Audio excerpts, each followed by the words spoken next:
دین حدیثو پرد کې د اسلام چې کوم ډېر زیات خدمات دي. محدثین او فقها او د دې خلکو پرد کې مستقل کتابونه لیکلي چې بعضې د هغې نه زه تاسو په حضور کې پیش کوم.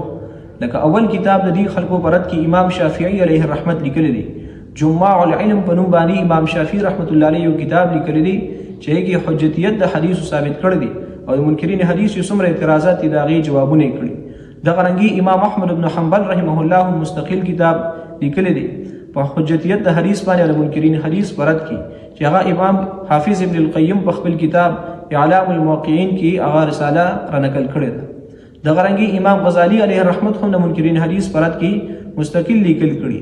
فالمستصفا نومي کتاب کې چې کوم دی هغه امام غزالی رحمت الله علیه د منکرین حدیثو د دلایلو نه او د هغې د اعتراضاتو نه چې کوم دی عقلي او نقلي جوابونه هغه ذکر کړي دي. همدغه شان دی امام شاه احمد رضاخان محدث بریلی علیه الرحمت چې کوم دی منکرین حدیث پرد کې مستقل رسالې لیکلي. یو رسالې لیکلي القول الفصل فی رد منکر الحدیث والرسل چې دا رساله په مجموعه رسائل کې موجوده ده. دغه رنګې بله رساله لیکلي احمد رضاخان علیه الرحمت اتمام الحجت فی اثبات السنت. دا چې کوم دی مستقل علماء کرامو کتابونه ذکر کړي د دې خلکو په ردودو باندې.